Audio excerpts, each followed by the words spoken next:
Sauter dans l'inconnu, c'est la meilleure chose qui puisse arriver dans la vie. Bonjour à toutes et à tous, je suis Alexandre Mars et vous êtes sur RCJ. Je suis ravi de vous retrouver pour un nouvel épisode de Pause, le podcast où on prend le temps. Le temps de s'arrêter, le temps d'écouter, le temps d'explorer, le temps de rire. Chaque épisode est l'occasion de marquer un temps d'arrêt pour aller à la rencontre de mes invités. Ces femmes et ces hommes sont artistes, chefs d'entreprise, écrivains, entrepreneurs, sportifs ou activistes, et ils ont accepté, le temps d'une pause, de nous livrer les dessous et les secrets de leur parcours.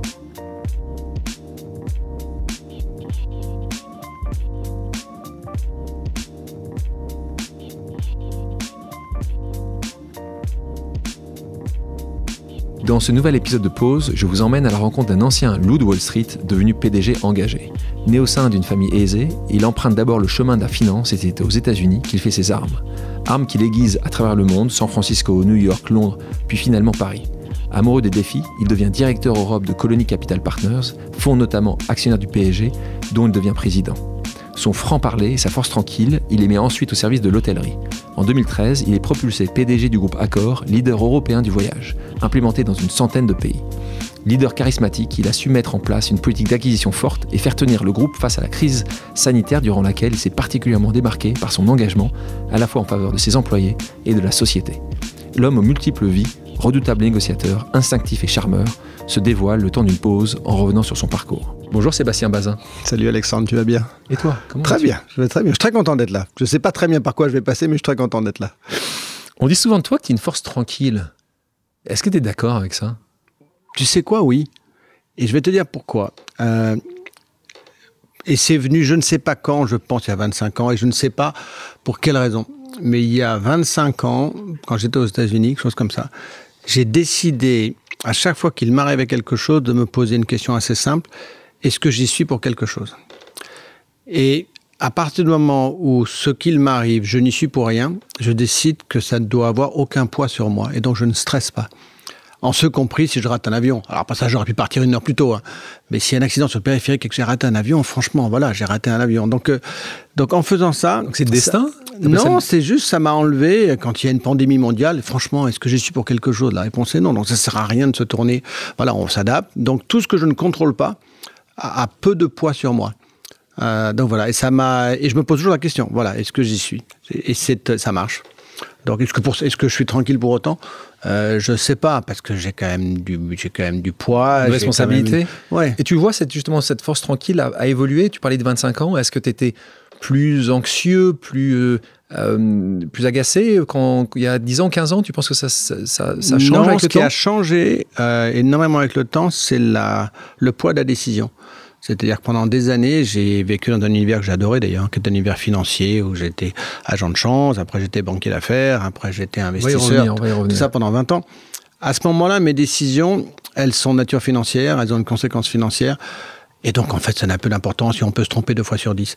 Depuis 8 ans, c'est marrant, c'est pas du tout le même poids. Mes décisions, elles ont les 15% de conséquences financières et 85% un impact humain. Eh ben, on a intérêt à réfléchir en amont un peu plus. Donc voilà, on va appeler ça de la maturité. Les gens aussi parlent souvent de toi de charmeur. Est-ce que c'est quelque chose que tu utilises? Est-ce que c'est quelque chose que tu... Je sais pas, en fait. Je vais te dire, oui, est-ce que j'ai besoin de séduction, séduire? Est-ce que j'ai besoin de séduire? Oui. Est-ce que j'ai besoin... En fait, j'ai besoin d'avoir un contact physique. C'est pour ça que j'aime pas le Zoom. J'ai besoin de voir les gens. T'es un vendeur? T'es un vendeur? Tu te considères un vendeur? Non, je suis pas un vendeur. J'aime rentrer dans la vie de quelqu'un d'autre, donc j'aime découvrir qui il est, probablement aussi pour connaître ses faiblesses. Hein. Mais là, c'est le joie, le financier qui non, revient. mais je suis charmeur, je sais pas, séducteur sûrement oui, mais c'est pas fait de manière malveillante du tout. C'est un moment de partage. Donc tu es né à Boulogne-Billancourt, en Exact. région parisienne, une fratrie de 5 enfants. Tes parents étaient administrateurs de biens. Ouais. Comment tu décrirais ton enfance? Privilégié, protégé, aimé, éduqué, catholique, formidable, avec 2 parents qui étaient top, qui sont morts trop jeunes, il y a 22 ans, il y a 20 ans, tous les 2 d'un cancer. Très jeune. Oui, j'avais 40 ans. Et maintenant, quand je vois tous mes copains qui ont leurs parents qui vieillissent et qui vieillissent difficilement, en fait, je suis pas mécontent qu'ils soient partis. Alors, non pas en pleine santé, mais j'ai des souvenirs de pas malades et formidables. Donc, non, j'ai beaucoup de chance. En même temps, Ils n'ont pas laissé grand-chose derrière eux parce qu'ils ont profité de la vie sans jamais avoir beaucoup d'argent. Un seul regret, c'est ils ont été très présents, très aimants, des valeurs très claires. Bon, enfin, ils n'ont pas beaucoup regardé les études des 5 d'entre nous. Et donc, je suis sûr qu'au moins certains de mes frères et sœurs auraient pu avoir une carrière complètement différente si on avait été un peu plus rigoureux. Je ne l'ai pas fait avec mes enfants non plus d'ailleurs. Ce que je reproche à mes parents en ce moment-là, ce qui est d'ailleurs un reproche à la con, et c'est drôle, les chiens ne font pas des chats. Tu répètes souvent, c'est assez défini, c'est quelque chose qu'on définit souvent en fait. Tu répètes souvent, même si tu peux critiquer l'éducation, tu répètes souvent l'éducation que tu as reçue.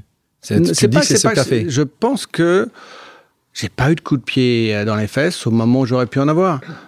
Est-ce que je leur en veux? Vraiment pas, parce que je pense que si j'avais probablement fait d'autres études, je ne serais pas là devant toi aujourd'hui. Je pense que je serais une autre personne. Je ne suis pas sûr que je m'aimerais autant. Donc, pardon de dire ça. Ça y est, c'est parti. On revient sur le destin. En fait, tu passes ton bac. Et en effet, tu fais une maîtrise de gestion alors que tu dis qu'on t'a pas beaucoup bossé. Encore, j'ai fait en 5 ans ce que les autres font en 4 ans. Hein. Mais maîtrise de gestion à l'université de Panthéon-Sorbonne, c'est pas non plus... non, mais tu vas me dire que c'est pas une grande école. Et c'est pas une grande école parce que tu n'avais pas les moyens, tu n'avais pas les notes, tu n'avais pas l'envie. Ah non, mais j'avais pas les notes. J'ai eu mon bac avec mention passable en septembre. Donc, et encore, je pense que j'ai été rattrapé parce que j'ai eu 20 en sport. Donc, non, j'étais incapable de rentrer à Dauphine. Ils m'auraient pas pris. Donc, la seule université qui pouvait me prendre, c'était celle-là. C'était presque un choix par défaut parce que j'ai jamais voulu faire des études de gestion. Mais bon, je me suis d'ailleurs copieusement ennuyé pendant ces 4 ans. J'avais des copains qui étaient plus malins que moi et donc ils m'ont aidé à me tirer vers le haut. Et j'en garde. Alors si, ça m'a aidé parce qu'après j'ai menti de manière effrontée dans lesquelles c'est vrai que j'ai utilisé le mot Sorbonne et maîtrise des affaires de gestion, c'est comme ça que ça s'appelait, par MBA, Sorbonne. Et là aux États-Unis, j'étais quelqu'un. Hein. Puisqu'à l'époque, en 83, Sorbonne, c'était bien mieux qu'HEC. Hein. Ah oui, donc ça m'a aidé. Ça t'a aidé. Et justement, tu te considérais comment à ce moment-là, dans cette jeunesse-là? Tu étais plutôt, donc j'ai compris, pas très studieux. J'étais libre. Tes parents t'ont donné ça, cette vraie liberté. Oui, j'étais libre. J'avais des copains qui sont les mêmes. D'ailleurs, on a les 10 meilleurs copains depuis l'âge de 12 ans. Vous allez à Lübeck aussi avec toi? Mes sœurs étaient à Lübeck. C'est pour ça. Mes sœurs étaient à Lübeck, puis à la Tour, moi à Saint-Jean-de-Passy. Attends, parce que si tu fais le film, moi je suis Lequesnois. Hein. Il y a les Groseilles et Lequesnois. Je suis Lequesnois, mais du bout, c'est-à-dire j'ai et la 404 familiale, et les cirés jaunes, et les pyjamas, exactement l'archétype. Et je le renie pas d'ailleurs. Hein. Et donc voilà, donc tu faisais les Lübeck, pour ceux qui ne savent pas, école de filles. École de filles. Non, j'allais plutôt à la sortie de la Tour. Hein, toi, c'est plutôt la Tour, qui est également, pour ceux qui ne savent pas. Papa était président de l'appel à Lübeck. Hein. Attention, hein, ça positionne. Hein. Ça positionne.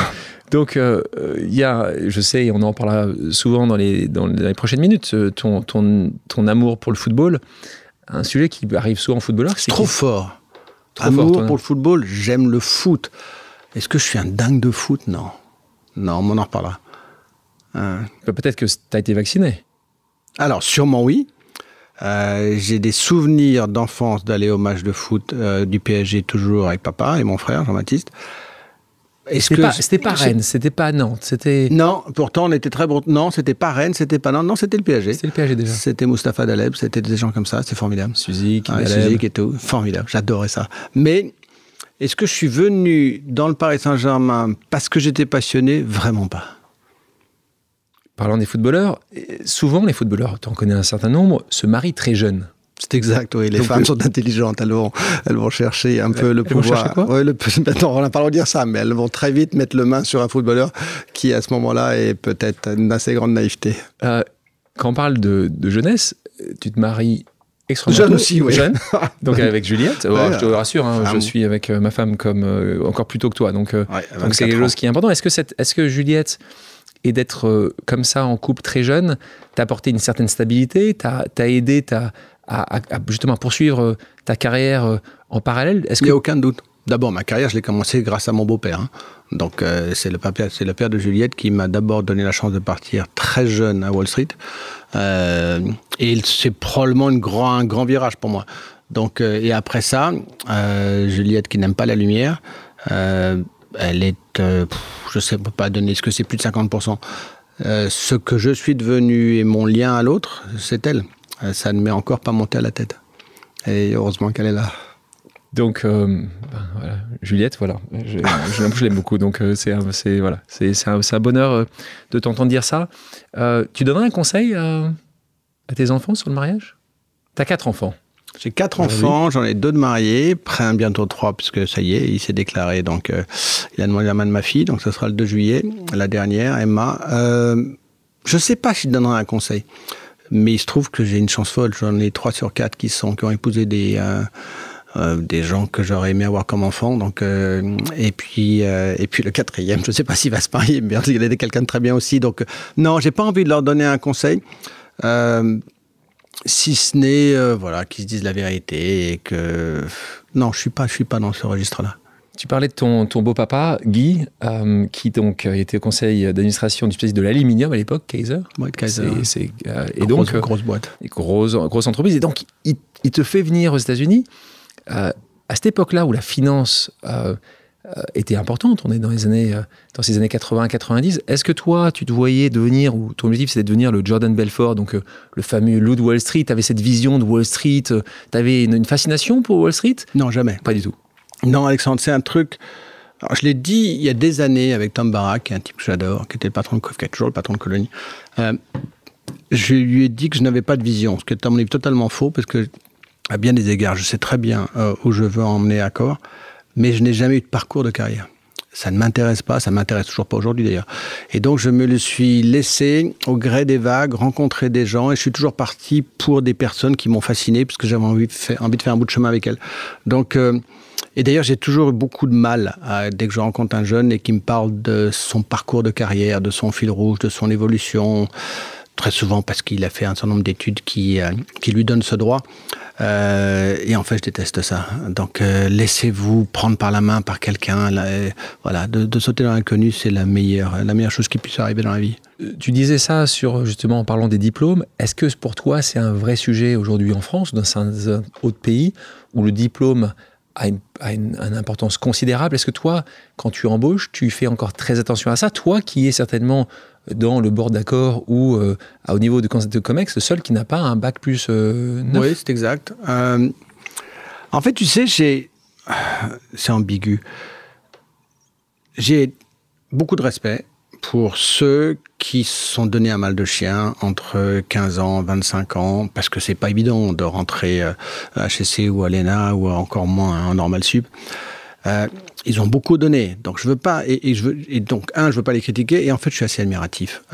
Donc c'est vrai que sur un CV aujourd'hui, je regarde le parcours éducatif de quelqu'un. Parce que quelque part, ça me bluffe, et parce que probablement je n'ai eu envie et je ne l'ai pas fait. Par contre, ce qui est parfaitement exact, ce que j'ai toujours dit, et je le redis ici, la seule chose que je regarde avec beaucoup d'intention sur tous les parcours de professionnels dans les CV que je reçois, c'est est-ce que cette personne en face de moi est partie de son cocon familial pendant au moins 6 mois. C'est-à-dire que quelqu'un qui a fait les plus belles études du monde, s'il est resté dans sa zone de confort familiale, dans le même arrondissement, et qu'il n'est pas parti 6 mois dans une ONG ou à l'étranger se mettre en risque, il n'a aucune chance de travailler avec moi. J'ai besoin... Moi, c'est clair. Hein. Oui, non, mais j'ai besoin de savoir que cette personne s'est bâti une carapace en sautant dans l'inconnu. Donc voilà, c'est ça que je regarde. Donc, et puis s'il a fait du sport aussi, parce que c'est aussi important pour moi. Elle va au bac. Hein, ouais, elle va au bac, attention. Hein. Ouais. Et justement, parlons de sport.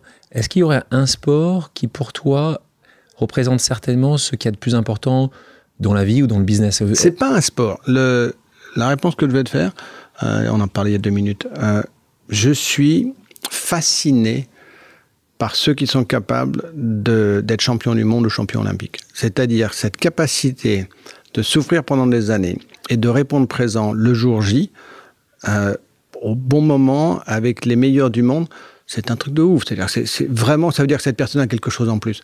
Et ceux qui sont en plus des triplement médaillés sur différentes JO sur 12 ans d'intervalle, c'est pas chapeau, c'est respect.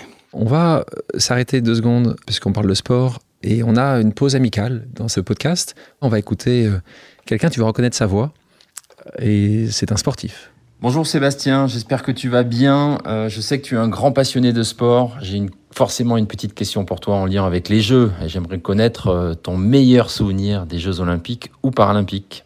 Tony Estanguet, personne que tu apprécies énormément, qui est le président des Jeux Olympiques Paris 2024, et qui est exactement la personne dont tu parlais tout à l'heure, qui est quelqu'un qui a réussi à être triple médaille olympique sur donc 3 Olympiades. Écoute, j'ai regardé sa 3e médaille olympique en direct.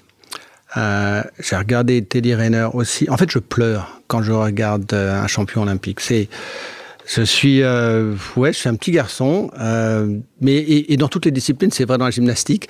Il n'y a pas de fléchette encore aux Jeux Olympiques, mais ici un événement, quelque chose qui a remarqué ta... Carl Lewis. Carl Lewis. Ouais, Los Angeles. Ouais, Carl Lewis, Los Angeles. Je veux dire, c'est à ce moment-là, l'athlétisme était au plus haut niveau qu'on n'ait jamais connu. Donc, Ben Johnson en 88, non? Ouais, si tu veux, sur le 200 mètres, d'accord. Mais donc voilà, l'athlétisme a une petite place particulière. Et pourtant, je suis un très mauvais athlète en termes de course à pied ou quoi que ce soit. Mais ces courses-là, dans lesquelles ça se déclenche entre moins de 10 secondes ou moins de 9 secondes et moins de 20 secondes, c'est un truc de fou. C'est un grand monsieur, Tony Stanguer. Je sais que tu bosses avec lui. Ces Jeux Olympiques 2024, non seulement ça va être une réussite, mais on lui doit beaucoup. Et c'était une très bonne idée de mettre enfin un athlète à la tête du comité d'organisation. Revenons donc à Sébastien Bazin aux États-Unis, qui part à Londres après. Il revient ici. Alors, il se passe quelque chose à ce moment-là. Tu as un krach boursier. C'est exact. Octobre 87. Les gens l'ont oublié, celui-là.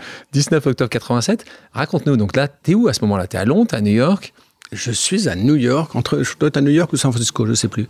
Tu te souviens de ce jour-là? Je me souviens très bien de ce jour-là. C'est un lundi. Comme toujours, les krachs boursiers sont toujours les lundis. Un lundi ou un vendredi, d'ailleurs. Déjà, tu vois, comme toujours.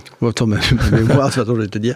J'ai travaillé pour un monsieur qui s'appelle Alan Clore, qui est toujours en vie, qui était une des très très grandes fortunes à l'époque, qui possédait Kaiser Aluminium et qui avait été financé par une banque d'affaires qui s'appelle Drexel, Mike Milkin. Et donc, comme souvent, quand tu achètes des sociétés, tu fais ça avec un petit peu de dette. Et donc, le cours de l'action est passé de, j'en sais rien, je crois que c'était à 25 €, on est passé à 7 €.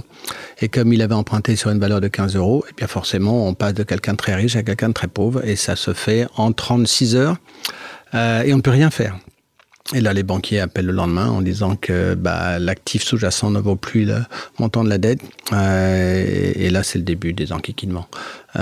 Et donc là, c'était un moment... D'abord, il n'était pas le bienvenu dans la société qu'il avait achetée. Donc, on ne peut pas dire que j'étais en terrain conquis. Donc, ça a fait plaisir à beaucoup de monde dans la société en question, qui était donc Kaiser à San Francisco. Et donc, comme j'étais le seul là-bas à le représenter, mon beau-père n'était pas là, donc je sentais bien que les gens étaient un peu moqueurs, rieurs. Et donc, il a fallu trouver une solution. Et donc, je m'y suis collé. Et c'est là où j'ai rencontré Il y a beaucoup de gens qui m'ont fasciné dans la vie, mais celui-là, il est sûrement dans le top 10. Qui est mort depuis, qui s'appelle Jimmy Goldsmith. Et Jimmy Goldsmith était un personnage époustouflant d'intelligence, d'un gentleman anglais, une très grosse fortune. Et donc, j'ai passé une semaine dans sa villa à Carayes, donc au Mexique. Comment tu rencontres Jimmy Goldsmith? T'as 25 ans, t'as rien, parce que le monsieur Clore, qui n'avait plus un anglais, ok. Parce que Clore était anglais, Jimmy Goldsmith était anglais, ils étaient probablement dans le même club, ils étaient probablement à Oxford ensemble. Et toi, pourquoi c'est toi le lien entre les deux? Il me dit Sébastien, parce que Alan Clore était quelqu'un d'un peu d'agoraphobe, donc il n'aimait pas sortir ni la foule, et donc il avait peu de soutien, mais Jimmy en était un. Il m'a dit, Sébastien, il faut que vous alliez voir Jimmy Goldsmith, il est dans sa maison à Carayes, et donc il fallait négocier. Est-ce que par hasard, il pouvait racheter ce titre un peu plus que 15 €, $15, ce qu'il n'a pas fait d'ailleurs. Mais tu as passé une semaine. J'ai passé une semaine avec un discuter de gros chiffres, d'une grosse société d'aluminium que je connaissais un peu parce que j'avais été depuis 2 ans et demi, mais voilà, c'est compliqué. Comment c'est possible que ce soit pas ton beau-père qui soit allé? Comment ça se fait que ce soit le jeune de 25 ans que ce milliardaire choisit? Parce que j'étais sur place, parce que je connaissais la société mieux que quiconque, et puis parce que Clore m'a dit, Sébastien, allez, c'est à toi de t'y coller, et peut-être que j'avais les mêmes yeux bleus que Jimmy Goldsmith, se dit, entre les deux, ça devrait marcher. Il avait 30 ans, 40 ans de plus que moi. Ça a marché, on s'est hyper bien entendu. Oui, mais il n'a pas signé le chèque. Non, il n'a pas signé le chèque. Donc après, tu rentres dans une banque privée suisse qui s'appelle Ottinger Rivaux. Rivaux. Alors là, raconte-nous, tu arrives là-bas, tu es avec Goldsmith, c'est quoi le chemin? Tu utilises le réseau, il y a des gens qui sont intéressés par toi, ils ont entendu parler de toi. Je rentre à Paris, je fais... où est-ce que j'étais? Après, j'étais chez PenWeber. Après PenWeber, entre San Francisco, qui est une banque d'affaires américaine, San Francisco, puis après je suis parti à New York pour PenWeber, puis après j'ai voulu rentrer après à Londres pour PenWeber, après j'ai voulu rentrer en France, et puis j'aurais pu aller chez Lazare, mais je ne suis pas allé chez Lazare, et puis Jean-Philippe Otting me demande de venir chez lui. Pourquoi tu nous dis ça? Parce qu'en fait, tout ça, je le vis avec des coups de téléphone que je reçois. Et pourquoi tu dis, mais au lieu de Lazare, tu n'y es pas allé, donc pourquoi parce que Lazare est une banque plus importante. Pourquoi tu as dit non alors? Parce que j'étais pas à l'aise, parce que les personnes que j'avais rencontrées, c'était pas mon truc. Donc on n'est pas allé au bout. Et puis Jean-Philippe m'a ouvert sa porte. J'étais parti depuis 7 ans de France. Et puis on a fait un bout de chemin ensemble, pas très long, pendant 3 ans et demi, je crois. Qu'est-ce que tu faisais là-bas ? Banquier d'affaires. Tu gérais les clients. Je gérais des clients, c'est-à-dire que je leur faisais dire des bêtises, enfin le moins possible. Donc je les conseillais. Et en fait, si c'était bien, mais en fait je me suis emmerdé. Rapidement. Oui, rapidement. Et puis après ça. Donc après, tu as une histoire. Après, je suis allé dans une très belle famille qui s'appelle Vaturi. Clément et Joël Vaturi. Et là, je me suis beaucoup amusé. Donc là, on est sur un mentor. Là, on est sur un mentor. Non, enfin quelqu'un de très proche. Mentor, c'est pas le mot, mais c'est une famille qui est l'audace, énergie, qui avait des hôtels, j'aimais bien cette industrie, qui avait besoin d'un goy, donc j'étais le goy de service, et donc j'étais directeur général adjoint, puis directeur général, et donc je négociais avec le Crédit Lyonnais. On avait aussi beaucoup de dettes, mais on avait beaucoup d'actifs. Et c'était formidable, parce que c'était une aventure. Et je suis toujours très proche d'eux. Et puis voilà, l'aventure. Après, j'ai rencontré quelqu'un d'autre qui était Tom Barak, 5 ans plus tard, et je suis parti avec Tom. Donc voilà, donc c'est comme des relations amoureuses quasiment, donc quand tu les racontes comme ça. Non, c'est juste la stupéfaction de rencontrer un homme ou une femme sur lequel on dit il va m'apprendre quelque chose. Donc, mais ça va m'arriver encore. Je suis parfaitement capable de repartir avec quelqu'un qui va juste être là au bon moment pour moi. Quand tu rencontres Tom, là aussi, tu étais en place, tu le rencontres, il te débauche à ce moment-là. Ouais. C'est comme ça que ça se passe. Ouais, c'est un peu plus compliqué que ça, mais c'est une longue histoire. Tom investit dans le capital de cette famille, donc Vaturi, il est investisseur, et puis ils sont pas totalement entendus, donc ça s'est passé moins bien que prévu. Si, ça s'est très bien passé, in fine, mais ça te prendrait trop de temps. Mais tu sais, voilà. La pause elle peut être de 4 heures avec toi. Donc, je pense qu'on peut être long. Mais voilà, donc je suis parti après avec Barak. Avec Vaturi. Ce que j'avais compris, c'est vous qui avez lancé les Haman Resort ou... Non, c'est un monsieur qui s'appelle Adrien Zeka, avec son architecte qui s'appelle Ed Tuttle, qui est mort le pauvre Ed. Adrien est bien vivant. Et effectivement, Adrien, à ce moment-là, s'est rapproché de la famille Vaturi qui a pris la majorité du capital d'Haman Resort. Et c'est là où je suis rentré au conseil d'administration d'Haman. Donc, toujours une des plus belles chaînes hôtelières au monde. Mais qui n'est pas chez toi. Mais non, qui n'est pas chez moi. J'adorerais que ça soit chez moi. Mais ça appartient à un propriétaire russo-américain qui s'appelle Vladislas Doronin, qui est un type très bien. D'accord, donc il n'y a pas de... Bah non, pour l'instant, il ne veut pas vendre. Tu n'as pas dit ton dernier mot. Donc, on parlait de Tom. Donc là, relation très forte. Il a une confiance en toi, fusionnelle. Ouais. Filiale. Oui, probablement, parce qu'en plus, j'étais avec lui. Je suis parti un dimanche de Paris quand papa on était chez lui, mais très malade. Et donc, je lui ai demandé, je devais absolument aller à un conseil d'administration de colonie à Los Angeles. Et donc, un dimanche après-midi, je dis, écoute, est-ce que tu me laisses partir et promets-moi de m'attendre. Et donc, je suis parti le dimanche. Et donc, quand je suis arrivé à Los Angeles, on m'a téléphoné en me disant qu'il était mort. Il savait très bien qu'il allait mourir dans la nuit, donc je suis pas... Et donc, à ce moment-là, j'étais avec Tom, quand papa est mort. Et donc, ça a sûrement aussi amplifié la relation avec lui. Et puis après, j'ai vécu 15 ans avec Tom. Donc, et puis il m'a donné les clés d'un bureau à Paris où il n'y avait rien. Et donc, j'ai commencé. Là, pour le coup, vraiment avec des cartons et une planche en verre sur les cartons. Et puis c'est devenu très gros. Et là, c'est mon... C'est-à-dire, donc en montant, explique aussi pour les auditrices et les auditeurs ce que faisait Colony Capital. Colony Capital, c'était un fonds d'investissement, ce qu'on appelle de private equity, c'est-à-dire des gens qui investissent l'argent de compagnies d'assurance, de fonds souverains, et qui ont, en fait, si on le dit de manière assez simpliste mais bête, c'est du monopoly avec de vrai argent. Donc on achète des immeubles, on achète des hôtels, on achète des casinos, on achète des groupes alimentaires, on achète le Paris Saint-Germain, on a acheté les magasins But, on a acheté plein de choses. On a acheté Buffalo Grill. Pour les revendre. Alors oui, d'abord pour les faire grossir, parce que surtout quand tu me dis ça, j'ai l'impression ça m'a effondré l'histoire de tapis. J'aimais bien cet homme. Pourquoi t'aimes bien ça ? Parce qu'il faisait ça d'une certaine manière un peu avant les autres ? Parce que quand je regardais l'émission, j'ai passé 1h30 à me revivre tout ce que j'avais connu en tant que spectateur. Et c'était incroyable, ce qui disait que la valeur morale ou la perception d'un entrepreneur, c'est l'argent. Et ça m'a d'abord profondément choqué, mais il le disait avec tellement de conviction que c'était vraiment ce qu'il pensait. Et donc, j'essaie de contrecarrer ce que tu as dit en disant, est-ce qu'on a fait ça pour les revendre? Non, on a fait ça pour, j'espère, faire un bout de chemin. En moyenne, c'est 7 ans, garder les investissements. Donc, on a contribué à leur expansion. Et après ça, effectivement, on est sorti. Mais le Sébastien Bazin des années 2000 est vraiment très différent de celui des années 2020. Le Sébastien Bazin des années 2000, il est très dans cette vision du Friedman, l'actionnaire et la valeur de l'actionnaire, de l'actionnariat. Est-ce que c'est... Oui, mais je renie pas. Non, mais c'est pas. C'est plutôt. Est-ce que c'est une question où... Écoute, je te connais, donc je connais la réponse, mais. Et tu le renies pas. Non, je vais te répondre avec encore une autre personne qui m'a bluffé dans ma vie. Jean-Martin Fols, qui était l'ancien patron de Peugeot.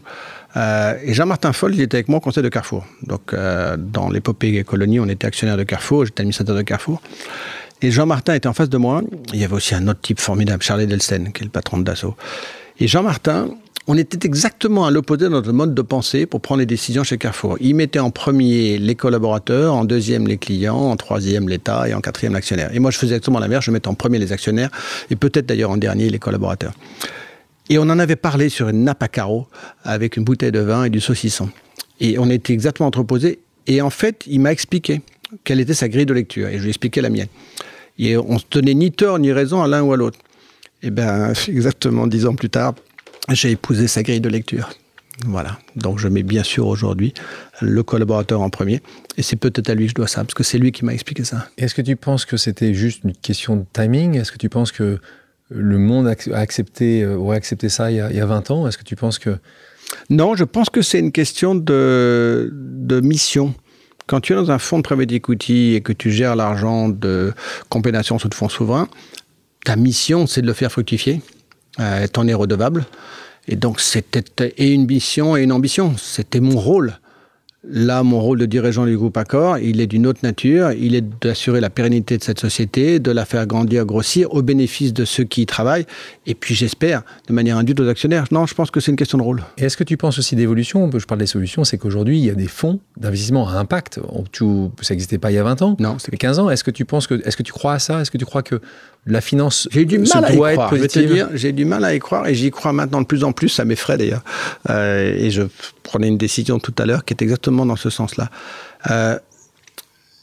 Tout ce qui est lié à l'impact sociétal, j'ai toujours un peu de mal, même si je fais des progrès. J'ai toujours été très attaché à diversité, handicap, mission sociale, emploi, éducation. Tout ça, c'est dans le côté CSA, c'est quelque chose sur lequel je me sens très à l'aise. Et j'ai toujours eu plus de mal sur consommation d'énergie, food waste, protection de la planète, plastique et ainsi de suite, parce que j'ai moins de repères là-dessus. Et je prenais une décision exactement il y a 1 heure sur un gros développement hôtelier à Mykonos et dans lequel on pouvait faire, ou en tout cas on peut faire, un développement avec 2 très belles marques du groupe Accor. Et je suis allé là-bas et c'est favorisé par l'État grec à Athènes. Et j'ai rencontré le maire de Mykonos, alors que je ne connaissais pas. Hein, et donc, je me suis invité à la mairie, il m'a reçu. Il m'a expliqué que ça fait 5 ans qu'il était complètement contre le projet, qui était une 30aine d'hectares, sublime d'ailleurs. J'ai été passer 2h30 à pied parce que je voulais sentir le terrain. Et je disais aux équipes tout à l'heure, mais ça m'est égal que le gouvernement fédéral veuille imposer ça. Nous n'allons pas aller faire un projet contre l'avis d'une communauté qui vit tous les jours et qui, pour des très bonnes raisons, veut préserver son environnement, l'accès à l'eau potable et plein de choses comme ça. Et donc mes équipes m'ont regardé en me disant si j'étais devenu fou. Et pourtant, je le ressens maintenant très très bien. Donc vous n'allez pas le faire? Non, on ne le fera pas. Le monde change.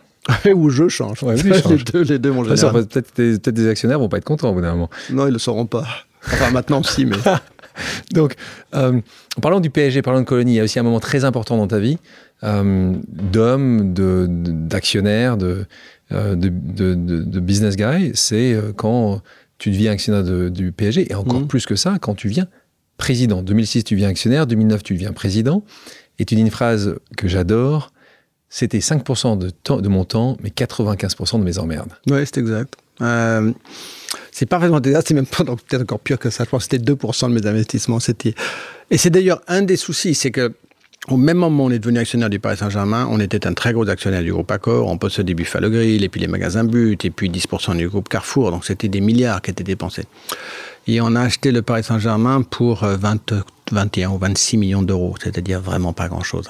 Pourquoi à nouveau? Pourquoi tu l'as acheté? Ta grille de lecture à ce moment-là? La grille de lecture à ce moment-là, Le Parc des Princes.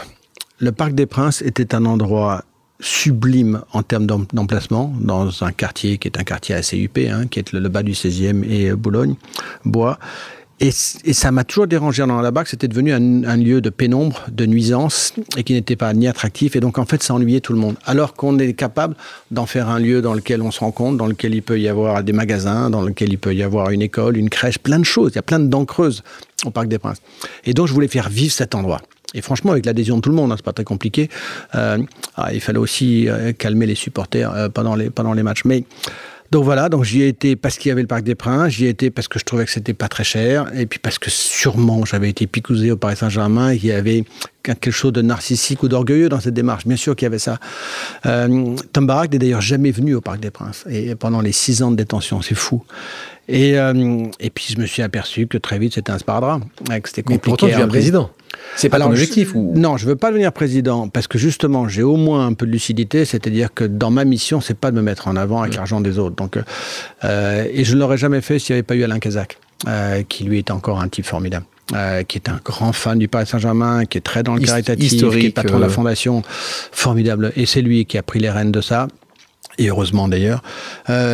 Mais bon, après ça, il y a le stress, et puis on ne fait pas les bons résultats, et on ne fait pas des bons résultats parce que j'ai compris qu'il n'y a pas de modèle économique, donc j'ai pas envie de remettre de l'argent pour le perdre. Mais moins je remets d'argent, plus je suis haï, puisque les supporters trouvent que ça manque d'ambition, de moyens et donc de joueurs. Donc je suis insulté dans la rue absolument tous les jours. Dans la rue, des gens, parce que dans le stade ils le faisaient, Castor, Bazin, et dans la rue ça arrivait aussi. Il y en a qui venaient te voir, qui disaient, mais ils parlaient avec toi, tous les jours. Alors après ça dépend, il y en a qui sont plus ou moins agressifs. Oui, plus ou moins agressifs. On a eu des cocktails Molotov lancés sur le siège de Colonie à Paris. Non, ça a été chaud quand même. Mais comment Juliette réagit à ça? Comment tes enfants, comment ta femme réagissent à ça? Pas si mal. Je pense que là où ils ont été ça a été très dur, c'est quand tu es au Parc des Princes. Ça m'est arrivé. Alors, je ne me mettais jamais dans la tribune présidentielle, jamais. J'avais des places en haut, je ne voulais surtout pas être dans le champ de la caméra. Et puis, c'était pas là, ma place. Quand il y a 50 000 personnes qui crient Bazin, on t'encule, ouais, c'est drôle la première fois, mais c'est quand même très lourd. Puis c'est très articulé quand même. Bazin, c'est pas compliqué à dire. Donc voilà, c'était... mais c'est pas grave. Je ne le referai jamais. Mais qu'est-ce que j'ai appris? Tu ne regrettes pas? Non, je ne le regrette pas. Alors, je ne le regrette pas maintenant, puisque c'est passé 10 ans et parce qu'on a eu la bonne idée de confier ça aux Qataris qui en font un club de rêve. Donc, l'histoire se termine bien. Tu m'aurais posé la même question 6 mois après la fin de cette histoire, je ne t'aurais pas répondu la même chose. Le temps a fait son œuvre. Maintenant, j'y vais. Pendant 2-3 ans, je ne suis pas retourné. Parce qu'en plus, je n'étais pas très fier. On n'a effectivement pas mis les moyens dans ce club qu'il les méritait. Mais parce que ma mission n'était pas celle-là. Et le Qatar, j'étais tellement content de les trouver, parce que eux venaient pour ça, venaient justement pour y investir de l'argent. Raconte-nous un petit peu comment ça se passe. On est en 2011, tu veux sortir, tu t'es pas à la bonne place, tu as d'autres offres, c'est les seuls qui viennent te proposer. Comment ça se passe? Ça se passe très difficilement, c'est pour ça que je parle de sparadrap, et on le voit bien avec Saint-Etienne maintenant, et on l'a vu avec Bordeaux, on l'a vu avec tous les clubs. C'est une aventure humaine, un club. Tu ne peux réussir à faire fructifier un club de football que si c'est incarné. Et d'ailleurs, Jean-Michel Aulas a parfaitement incarné l'aventure. Un autre homme formidable, Gervais Martel. Il a tout laissé, sa santé, sa fortune, mais heureusement qu'il était là. C'est son club, Lens. François Pinault avec... bien sûr, Dreyfus. Enfin, Dreyfus sur le tapis plus que Dreyfus. Mais donc, moi, c'était pas incarné, c'était un fonds d'investissement. Donc, c'était très compliqué. Et c'est un enjeu un peu national, le Paris Saint-Germain. Donc, on ne peut pas le confier à n'importe qui. Et donc, il faut, bien sûr, on a visé le maire de Paris, Bertrand Lanoé, avant de faire une session. Et pourquoi pas la présidente de la République. Donc, voilà, tout le monde ne peut pas acheter un club comme le Paris Saint-Germain. Donc, on fait attention. Donc, à ce moment-là, il y a combien d'offres? Très peu. C'est moins d'une dizaine. Ce sont que des... Ça paraît beaucoup, déjà. Moins d'une dizaine, ce sont que des étrangers. Il n'y a pas un seul acteur. Non, il n'y a pas un seul acteur français. Ils ont tous compris l'image de Paris. Ils ont tous compris probablement qu'il n'y a qu'un seul club à Paris, alors qu'il y en a 6 en Champions League à Londres. Non. Et puis il y en a sur les 10, il y en a 7. C'est incompatible avec l'image du PSG. C'est la mauvaise personne au mauvais endroit. Donc un exemple? Non, je t'en donnerai. Les prescriptions, c'est 10 ans. Il n'y a aucune prescription. Ils sont encore tous vivants. Ils sont encore plus riches aujourd'hui qu'ils l'étaient à l'époque. Donc, réponse non. Donc voilà. Donc, les Qataris, pas de problème. Écoute, pas de problème, parce que d'abord, il y avait un enjeu pour eux de Coupe du Monde 2022 qui venait de gagner. Donc, c'était très clair dans leur tête, c'est de préparer le Qatar comme équipe professionnelle en 2022, parce qu'ils vont quand même jouer 3 matchs. Et donc, le Paris Saint-Germain les aide depuis 10 ans à former leurs joueurs et leurs entraîneurs. Et puis, il y a une ambition forte que le Qatar existe comme pays à travers le Paris Saint-Germain. Ils ont réussi. Donc, non, j'avais aucune ambiguïté sur ce qu'ils allaient faire du club. Je ne pensais pas qu'ils allaient investir autant. Mais quand j'ai vu... Alors, certes, combien ils ont investi depuis 10 ans maintenant? Écoute, je ne sais pas très bien, mais largement au-delà du milliard. Donc, quand toi, en 6 ans, vous avez investi combien? Un peu moins de 50 millions. Donc voilà, tu vois le rapport. Oui, bon, tu n'avais pas fait la finale de la Champions League. Pas vraiment, et non. Tu n'avais pas Messi. Mais la question là-dessus, vous avez gagné de l'argent finalement ou vous n'avez pas perdu? On n'en a pas perdu. Et je crois qu'il y a peu de gens qui peuvent dire ça. Tu as souvent perdu de l'argent dans tes investissements? Écoute, c'est arrivé au moins 2 fois. Et une fois de manière très claire, les gens le savent, sur Carrefour. Et parce que je me suis trompé dans l'analyse, parce que c'est un métier hyper difficile, mais j'ai adoré. C'est probablement là, je t'ai pas de Jean-Martin tout à l'heure, c'est probablement là où j'ai découvert ce que c'était qu'être pris par l'estomac. Carrefour est une boîte qui vous prend par l'estomac, y compris quand on est actionnaire administrateur. Et Accor, c'est la même chose. Donc j'ai adoré l'aventure. Et Carrefour, c'est un des métiers les plus ingrats. Je connais bien Alexandre Bompard qui gère ça aujourd'hui hyper bien. C'est probablement une industrie dans laquelle tu n'as jamais de remerciements. Les caissières préféraient être mieux payés, les consommateurs trouvent ça trop cher, les fournisseurs trouvent que tu leur tords le bras, et le gouvernement français trouve que tout ça n'est pas raisonnable. Il n'y en a pas un qui te remercie. Et pourtant, heureusement qu'ils existent. Donc voilà. Ah ouais, j'en connais un qui remercie. C'est Nicolas Chaban de C'est qui le patron, qui était à ta place il y a quelques temps de ça, parce que c'est Carrefour qui a ouvert la porte à la marque C'est qui le patron.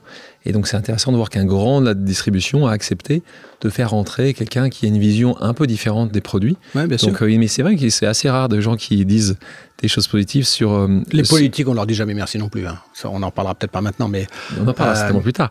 En préparant l'émission, tu me parlais d'Alain Kézac, je sais que tu en es proche, donc ex-patron du PSG. À Proto, il dit la chose suivante: Sébastien peut vous adorer et vous virer. Il passe de l'affect au business sans problème. Il n'y a pas de filtre, toi. C'est ça qu'il disait. Non, mais il a raison. Et c'est pas parce que je l'ai viré que je ne l'aime plus. Et je fais ça en conscience, je fais ça les yeux dans les yeux avec la personne, je lui explique pourquoi je fais ça. Et je n'ai jamais dérogé à cette règle. Ça a causé des ennuis ou des ennemis? Écoute, attends, j'ai le droit d'accepter que la personne m'en veuille. Donc, je suis pas naïf. Mais comme c'est moi qui leur ai dit les yeux dans les yeux et que j'ai expliqué pourquoi, ils peuvent ne pas accepter l'explication. Mais enfin, ils peuvent certainement pas dire que j'ai manqué de courage. Voilà, et je le fais parce qu'encore une fois, je pense que c'est mon rôle, et dans mon rôle, il y a un côté pas sympa que de prendre ce genre de décision. 15 ans, Coligny Capital, tu décides de tout arrêter, en tout cas. Oui. Pas tout arrêter parce qu'il y a un lien logique, puisque tu es actionnaire important d'Accor. Qu'est-ce qui te fait passer? C'est un peu à ce moment-là, pour clore, où tu pars voir Goldsmith à ce moment-là, parce que tu dis, Accor, il faut absolument que quelqu'un de confiance le fasse, t'en as marre de faire la finance, t'as envie d'être opérationnel. C'est quoi la raison de tout quitter pour cette nouvelle vie en 2013 pour Accor? L'orgueil. De démontrer quelque chose? Oui, de démontrer. J'avais été... Je ne sais pas si j'avais été un affreux financier, mais en tout cas, j'avais été un financier. J'avais donné beaucoup de conseils. Certains n'avaient pas été suivis quand j'étais à Wall Street. Puis après, j'étais banquier d'affaires. Là aussi, on donne plein de conseils. On n'est pas toujours suivi par son client. Puis j'avais décidé de prendre mon destin en main et donc d'être investisseur. Là, la bonne nouvelle, c'est qu'on décide soi-même. Ça a duré 15 ans. Et puis à un moment donné, je trouvais que d'être la réussite qui était quantifiée au montant d'argent qui était gagné ne m'allait pas du tout.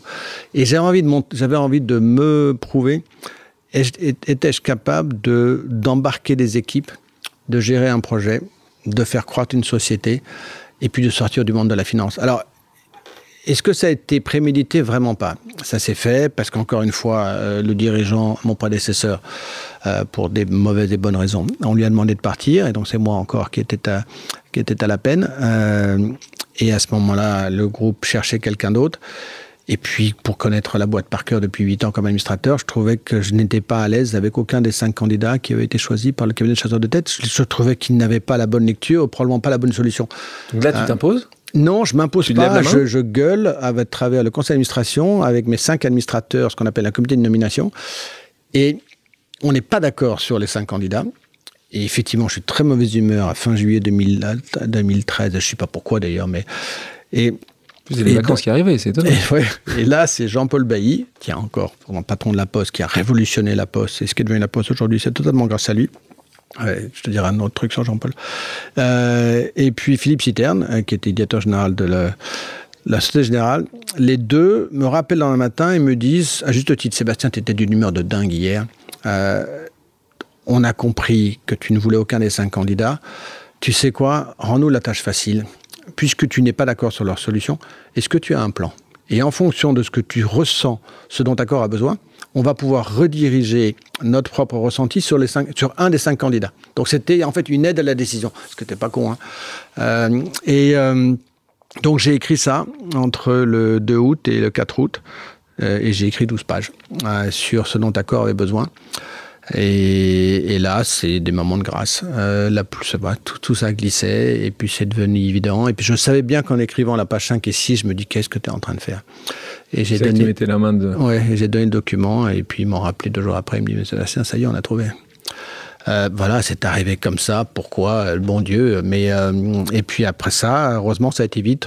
Ça a duré 3 semaines, je n'ai pas besoin de cogiter. T'es allé directement ? T'as eu un break entre les deux ? Non, rien. Non, j'étais allé directement et j'ai été voir Barack et je lui ai expliqué que je le quittais pour faire ça. Et il m'a pris pour un dingue. Il m'a dit, Satan, t'as pas le droit. On est bien, on a une aventure qui marche formidablement. Qu'est-ce que tu vas te mettre ? Pourquoi se mettre en risque ? Et je lui dis, parce que Tom, j'en ai besoin. J'ai besoin de sortir de ce monde-là. T'as compris ?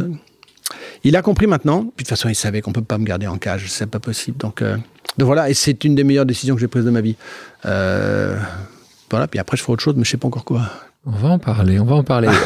Donc, Accor, pour les gens qui ne connaissent pas, je pense que tout le monde connaît le nom en tout cas, figure dans le CAC 40, compte 5100 hôtels, 110 pays différents, emploie 300 000 salariés à travers le monde.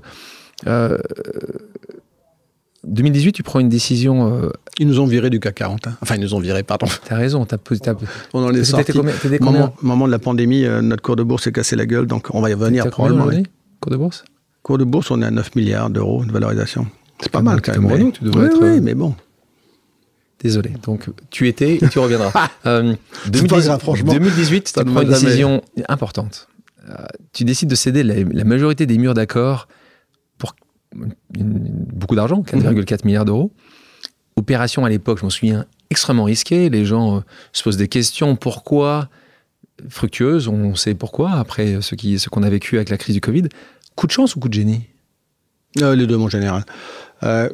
Coup de génie, j'aime pas le mot. Pour le coup, c'était dans le projet que j'avais écrit les 12 pages. Donc, c'était décidé en 2013, c'était une vision. On ne pouvait pas, dans le monde technologique d'aujourd'hui, continuer à faire plomberie, électricité, refaire les murs, la toiture et en même temps investir dans la relation client, le digital. Donc, on ne pouvait pas tout faire, c'était schizophrène et c'était pas bien. C'était trop complexe. Ça a mis 5 ans pour dénoyauter 40 ans d'histoire. Parce qu'Accor était bâtisseur, développeur, propriétaire. Donc, tout. Donc il fallait changer les équipes, il fallait les réorganiser, il fallait leur donner les bonnes priorités. Et donc nous avons cédé tout ça entre fin 2018 et fin 2019.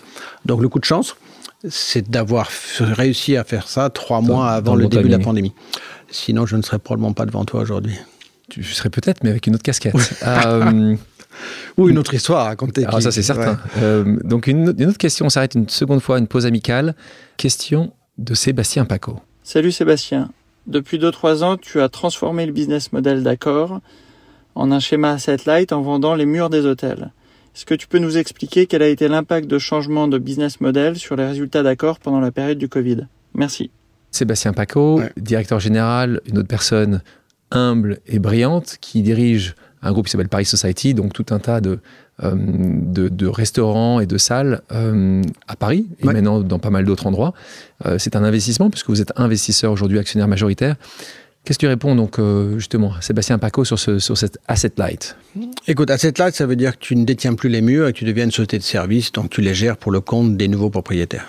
Encore une fois, compris l'assurance, fonds souverains ou des très grandes familles. Nous avons perdu 1,5 milliard d'euros en l'année 2020 parce que nos hôtels étaient fermés et qu'il n'y avait donc plus de frontières et donc plus de voyageurs. Et la cession des murs nous a rapporté 4 milliards d'euros. Donc il nous reste encore 2,5 milliards de trésorerie, mais on va encore en perdre 400 millions cette année. Donc c'est pas fini mon chemin de croix. Donc j'avais pour moi la chance de dormir le soir puisque j'avais suffisamment de trésorerie pour pallier à ces pertes. Si nous n'avions pas cédé les murs, nous aurions perdu non pas 1,5 milliard, mais probablement 3 milliards d'euros et j'avais 0 de liquidité. Et donc, je serai aujourd'hui très proche de Bercy, du ministère des Finances, pour sauver cette société. Crise sanitaire, je t'avais interviewé dans les rendez-vous solidaires il y a 18 mois de ça, et 15 mois de ça, parce que tu faisais énormément, et tu as fait énormément, tu t'es bougé dès le premier jour, tu en as parlé, tu as communiqué sur ce que tu faisais. Pour toi, justement, cette crise-là, qu'est-ce que ça a révélé chez toi, chez les autres, chez tes employés et puis une discussion, qu'est-ce que tu as obligé, c'est le terme je crois, ton conseil d'administration d'accepter. Donc raconte-nous comment ça se passe à ce moment-là quand tu décides, quand tu fais décider les conseils d'administration d'utiliser leur argent différemment. Il se passe plein de choses. D'abord, tu comprends rien, tu ne sais rien, tu es dans une opacité totale, mais par contre, tu sais que tu as une responsabilité devant 300 000 personnes. Et puis des milliards de gens qui ont acheté 5200 hôtels, enfin des milliards de dollars. Aujourd'hui, les 5200 hôtels du groupe Accor, l'investissement derrière, c'est 150 milliards d'euros. Donc c'est bien plus que beaucoup d'usines en France. Les gens ne se rendent pas bien compte, mais c'est gigantesque. Donc je suis paumé, je suis tout seul. Et le 23 mars... T'es vraiment tout seul ? Non, on est 10. Ton équipe la plus proche. D'habitude, on est 2000 dans la tour et là, on était 12. Donc l'équipe la plus proche. Et le 23 mars, je sais que la Chine va fermer ses frontières et je sais que c'est un désastre en Italie, au Portugal et en Espagne. Donc je sens bien qu'on va être touché très vite. Et donc je décide d'envoyer un email à 5200 directeurs d'hôtels et à tous mes dirigeants pour fermer tous mes hôtels à partir du 1er avril. C'est une décision qui est juste impensable. Et en prenant cette décision, je sais que pour beaucoup de mes collaborateurs, ils sont payés à la semaine, quand on est au Sri Lanka, quand on est en Chili, aussi aux États-Unis, et que beaucoup de ces gens-là n'auraient donc pas de salaire le 7 avril. Puisque l'hôtel fermant, il n'y a aucune obligation de payer quelqu'un qui n'a plus de travail. Donc je sais bien qu'en fermant tous les hôtels, je mets 300 000 personnes, ce qu'on appelle pudiquement au chômage partiel. 1, je ne fais pas le fier. 2, c'est une décision très injuste et surtout très impactante. Je sais que je dois la prendre, donc je la prends. Là aussi, exactement dans le même registre que quand j'écris ces 12 pages, 7 ans plus tôt, en 2013. Je ne sais pas comment, mais j'ai mon conseil d'administration qui avait lieu l'après-midi et dans lequel je dois approuver un dividende d'environ 300 millions d'euros. Et je ne peux pas, franchement, je ne peux pas, avec mes valeurs, accepter de payer les actionnaires alors que je fais souffrir 300 000 personnes dans la même journée. C'est impossible, on ne peut pas se regarder. Et donc, je propose à mon conseil d'administration, dans cet après-midi, puisque j'explique la décision qui vient d'être prise, de mettre de côté 25% de son montant pour pouvoir créer un fonds qui viendrait en aide à tous ces collaborateurs qui n'auraient pas de quoi soit être hospitalisés, eux ou leur famille, soit nourrir leur famille. J'ai pris la pire décision de ma vie et la meilleure décision de ma vie dans la même journée, sans qu'elles aient été préméditées ni l'une ni l'autre une semaine avant. Et aujourd'hui, tu sais, Alexandre, je ne sais même pas d'ailleurs comment je regarde ça, parce qu'il s'est passé 15 mois, nous avons aujourd'hui 110 000 collaborateurs qui ont demandé de l'aide et à qui on a déjà donné 30 millions d'euros, et c'est pas fini. Heureusement qu'on a pris cette décision. Donc voilà. Et comment les administrateurs ont accueilli cette demande ? Étonnant, en fait très bien. Ouais, étonné. Tous ont voté pour ? Tous ont voté pour. Et en plus, là aussi, il y a le bon Dieu était là ce jour-là. Il faut que j'arrête d'invoquer le bon Dieu. Mais je voulais absolument que mes 4 plus gros actionnaires fassent partie de cette décision. Et en fait, je voulais leur donner le crédit. En disant, écoutez, ça ne peut pas être ma décision, je suis votre employé, hein, c'est une décision d'actionnaire. Et donc, par chance, dans les 2 heures de temps qui étaient entre 4 heures et 6 heures du soir, j'ai pu parler aux 4 directeurs généraux de mes 4 grandes sociétés qui me possèdent. Et les 4, certains ont mis un peu de temps à comprendre, parce que j'aurais demandé de prendre une décision pendant qu'ils me parlaient au téléphone. Mais ils l'ont tous prise en conscience, et voilà. Le Sébastien Bazin des années 2000 aurait poussé... pour cette décision-là, d'après toi ? Écoute, si j'avais été au conseil d'administration et que ça m'avait été demandé par mes prédécesseurs, j'espère vraiment que j'aurais dit oui. Pas sûr. Hein. Mais je ne sais pas. T'es honnête. Donc, télétravail, Zoom, Teams, Google Meet, voyage d'affaires qui représentent quand même 60% du chiffre d'affaires, d'accord, et certainement condamné à changer si c'est né disparaître. Toi, tu as déclaré que tu voulais faire, d'accord, le Airbnb du flex office. Écoute, oui, non, c'est une des positions. Ouais, c'est parce que je voulais que les gens retiennent la phrase, donc t'es sympa de l'avoir retenu. En fait, c'est très simple. Et je vais aller, non pas doucement, mais vous avez... Mon métier depuis 50 ans était de recevoir des gens qui venaient d'une autre ville ou d'un autre pays. C'est pas compliqué, hein, ils viennent faire dodo et puis prendre une douche. C'est mon métier. Le métier, ça fait 5 ans que j'essaye d'augmenter le nombre de mon visiteur en disant ça sert à rien qu'ils viennent dormir ou prendre une douche. Peut-être qu'il y a des gens qui habitent à côté qui pourraient venir prendre un café ou passer 2 heures et ainsi de suite. Parce que faire rentrer la communauté locale, puisque je te le rappelle, et c'est ça qui fait la beauté de mon métier, il n'y a que 3 endroits dans le monde qui sont ouverts 24 heures sur 24, 7 jours sur 7. Ça s'appelle les hôpitaux, les postes de police et l'hôtellerie. Donc cette chance que nous avons d'avoir 300 000 personnes qui sont capables d'accueillir quelqu'un à 3 heures du matin, y compris un dimanche matin, c'est juste formidable. C'est de l'or en barre ce que nous avons là. Il faut juste qu'on réfléchisse différemment. Donc j'essaie de faire un truc avec la communauté locale. Il y a 4 ans, j'échoue misérablement parce que mes collaborateurs, soit je l'ai mal expliqué, soit ils ne comprennent pas, soit ils n'y croient pas. Et donc l'outil digital qui m'emmerde, qui s'appelle le Zoom ou le WebEx, permet effectivement à des gens de ne plus voyager, donc je perds une clientèle, et de travailler efficacement à travers leur écran.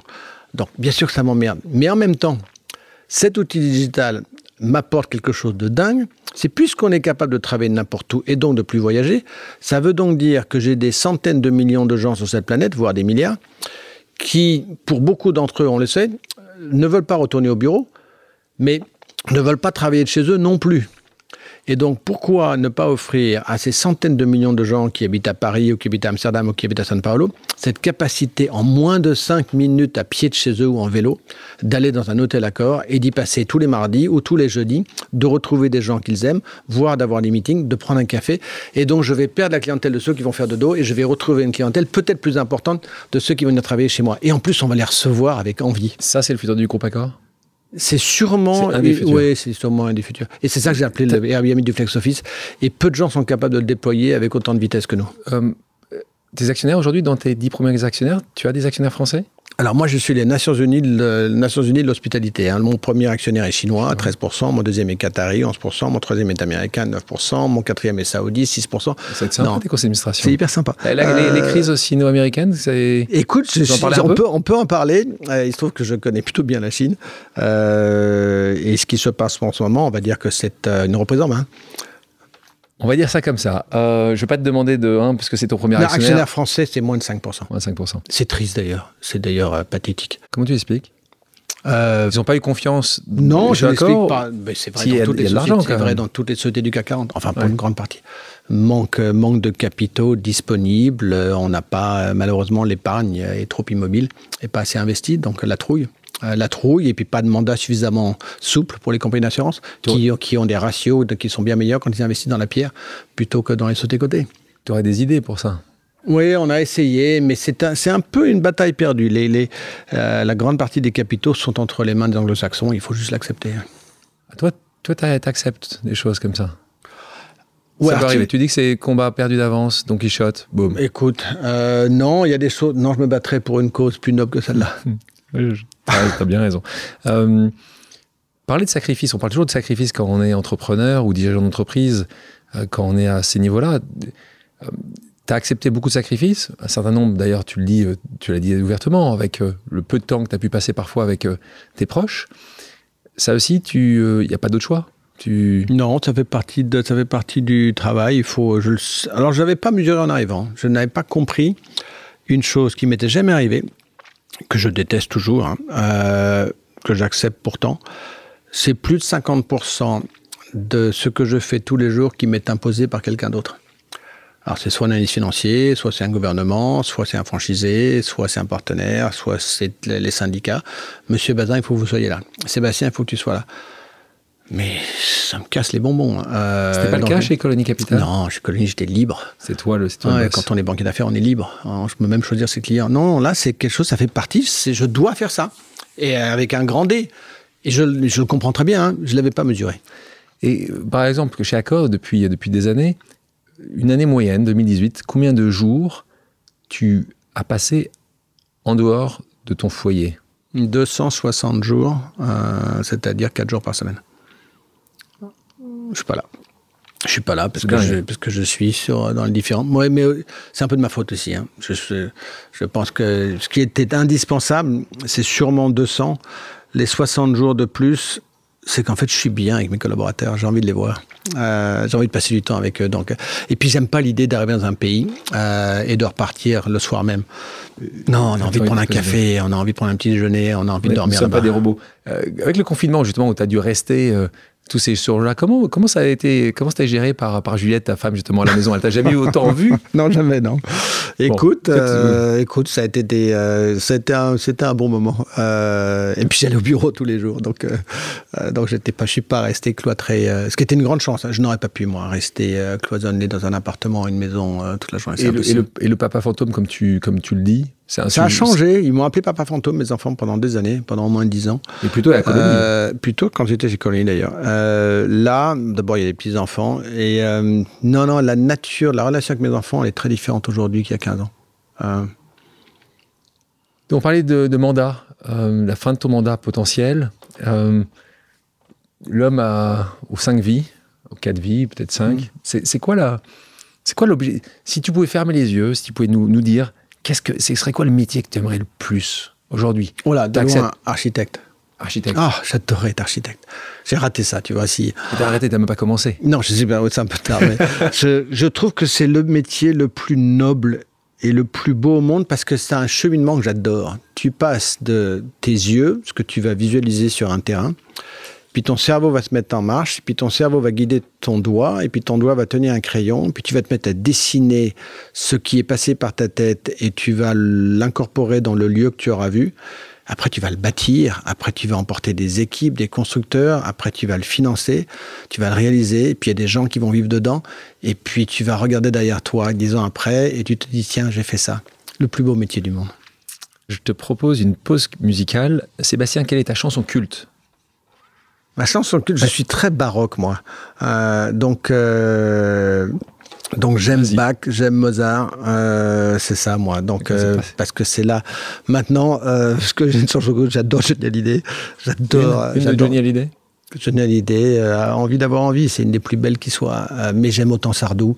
Tu dois en choisir une donc. Envie d'avoir envie, c'est la plus belle. Ouais, Johnny Hallyday, c'est beau. On va en écouter un extrait.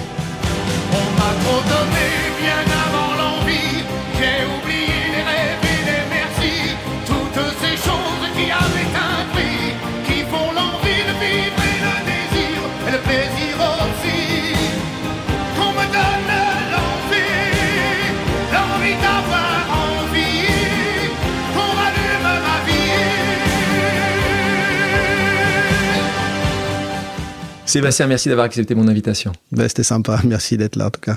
Non, c'est moi qui suis là. Ciao. Merci à tous d'avoir pris le temps de faire une pause avec nous sur RCJ. J'espère que l'émission vous a plu, inspiré ou fait réfléchir. Si c'est le cas, je compte sur vous pour soutenir Pause sur radio-rcj.info ainsi que sur toutes les plateformes d'écoute. À bientôt sur RCJ pour un nouvel épisode de Pause.